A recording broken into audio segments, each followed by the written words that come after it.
Wa yajuzu diperbolehkan lil musafir bagi orang yang musafir. Apa boleh bagi orang musafir?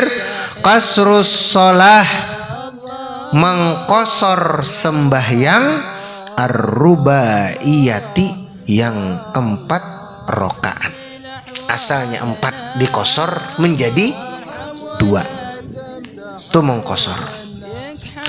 Nah, namun ada beberapa syarat yang boleh dikosor.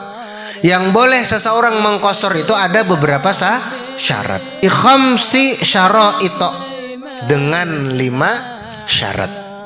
Ada 5 syarat. Yang pertama, kenapa? Yang pertama, ayyakuna safaruhu fi ghairi ma'siyatin. Ayyakuna safaruhu, dia melakukan perjalanan fi ghairi ma'siyatin, bukan tujuan maksiat. Bukan tujuan maksiat. Ikam melakukan perjalanan tujuannya bukan maksiat. Artinya tujuan yang boleh. Tujuan maksiat itu seperti apa? Tahu ikam maksiat lo? Kenapa? Mencuntan. Kenapa lagi? Mabuk. Banyak kayak maksiat tuh. Hendak ke Kota Baru, bapak ke Kota Baru supaya nyaman mabuk di sana. Ada boleh. Mencuntan di sana, ada boleh. Berarti perjalanannya tidak bisa mengkosor sembahyang. Atau ke pantai di Kota Baru, pantai apa tuh? Pantai nang rame itu, nang bagus tuh pantai apa namanya? Pantai apa yuk? Ayo. Sama ada nang tahunya nih. Sobat kada sobat jalanan ngono ya lah. Sian nih. Perjalanan ke pantai, bebinian berjalan ke pantai. Bapak ke pantai ya supaya mandi nyaman.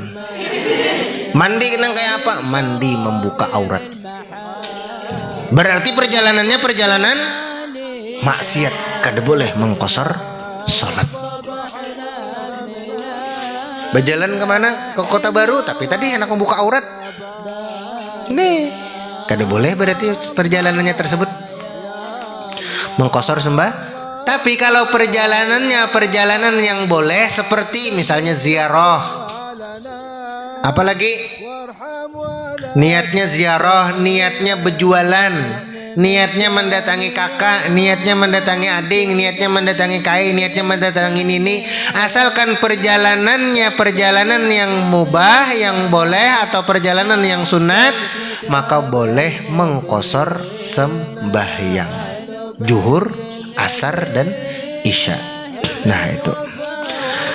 Kemudian syarat yang kedua, wa ayyakuna masafatuhu, bahwa jarak perjalanannya sittata asyara farsakhon, adalah 16 parsah.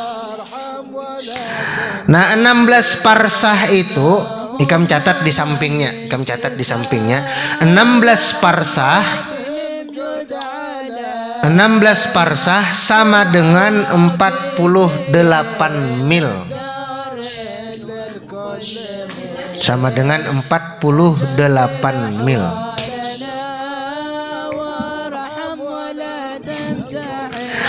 48 mil atau 81 kilometer. 81 kilometer itu jarak tempuh kilometer. 81 kilometer. Nah, itu boleh bagi orang tersebut melakukan sembahyang qasar. Boleh sembahyang qasar.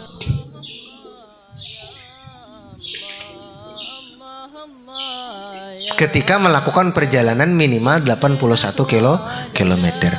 Jaraknya jarak apa? Jarak dari satu tempat kita di sini sampai ke tempat sana, bukan jarak PP lain. PP tahu lah, PP pulang pergi lain. Kalau pang misalkan dari sini ke sana 40 kilo, bulik datang 80 kilo, nah kada boleh mengkosor itu. Kada boleh mengkosor. Nang boleh mengkosor itu sekali tulak, jaraknya adalah 81 kilometer. Nah, kemudian yang ketiga, ayyakuna muaddiyan lissolatir rubaiyah. Salat yang dikerjakan adalah salat yang 4 rakaat. Salat 4 rakaat yang adaan. Taulah adaan yang tunai. Nang kada mengkodok. Jangan mengkodok. Sembahyang anu di kodoknya sekalinya. Itu kada bisa. Sembahyang yang harusnya bukan kodoan tapi ada adaan, sembahyang tunai yang dikerjakannya. Nah, itu. Kemudian yang keempat, wa ayyan wiyal qasra ma'al ihram, dan hendaklah dia berniat qasar ketika takbiratul ihram. Itu yang keempat. Jadi di dalam takbiratul ihram, tahu lah takbiratul ihram? Apa? Ketika memulai sembahyang, bacaan pertama itu namanya takbiratul ihram. Takbir pertama itu namanya takbiratul Jadi di dalam takbiratul ihram tadi kita harus membuat niat qasar. Zuhur misalnya, usalli fardhu zuhri rakaataini qasran lillahi ta'ala. Sahjaku sembahyang zuhur 2 rakaat qasar karena Allah Ta'ala. Itu di dalam takbiratul ihram. Bisa lah.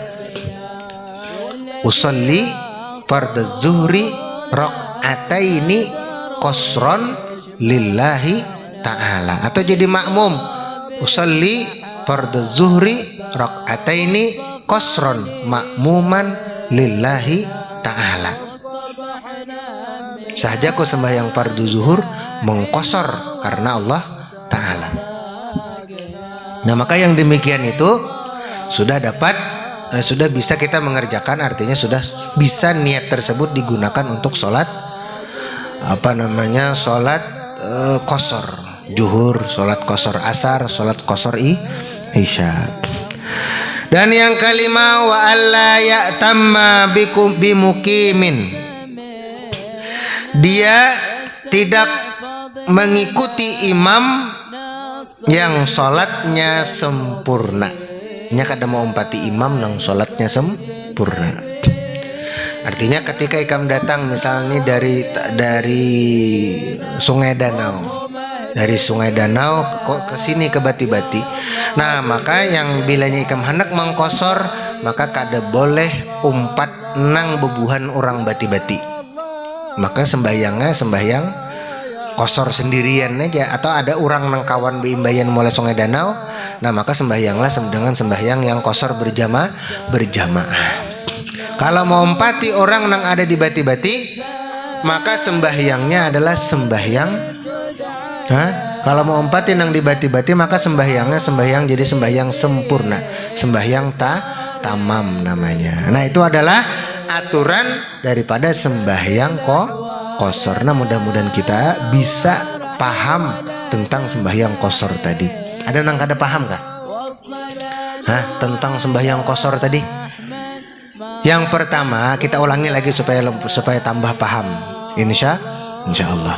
Yang pertama, sembahyang qasar tadi dilakukan ketika orang tersebut melakukan perjalanan. Syarat perjalanannya, yang pertama, perjalanannya adalah perjalanan yang mubah, bukan perjalanan yang maksiat atau yang haram. Yang kedua, perjalanannya adalah perjalanan yang mencapai jarak 81 kilometer. Yang ketiga adalah sholatnya yang dikerjakan itu sholat adaan, sholat tunai, bukan sholat kodoan yang 4 rakaat. Yang keempat adalah dia harus membuat niat qasar di dalam takbiratul ihram. Dan yang kelima adalah tidak mengikuti imam yang sedang sembahyang sempurna. Nah, itu adalah syarat kita melakukan sholat qashar. Nah, lalu selain sembahyang qashar, ada juga yang disebut dengan jamak. Apa itu jamak? Nah, jamak itu adalah sembahyang mengumpulkan antara dua sembahyang dikerjakan dalam satu waktu. Yang bisa dijamak, yang bisa dikumpulkan sembahyang itu hanya ada 4 sholat. Sholat zuhur dikumpulkan, dijamakkan dengan sholat asar, atau sholat maghrib dijamakkan dengan sholat isya. Tidak bisa dijamakkan sembahyang subuh karena kalau dijamak-jamakkan. Nah, jadinya kalau kita mengerjakan jamak sekaligus qashar, itu keringanannya double. Keringanannya double, hanya 3 waktu saja kita melaksanakan sembahyang subuh, siang, atau malam. Itu aja. Malam itu maghrib dan isya, siang zuhur dan asar, subuh itu sholat subuh. 3 itu aja waktu kita mengerjakan sembahyang bila kita mengqashar jamak. Nah, bagaimanakah menjamak? Nah, itu akan kita bahas nanti pada pertemuan yang akan datang. Mudah-mudahan kita dipanjangkan umur oleh Allah Subhanahu wa taala sehingga kita bisa menemui pembahasan yang akan datang, dan mudah-mudahan pahala kita hari ini diterima oleh Allah Subhanahu wa taala. Amin ya rabbal alamin.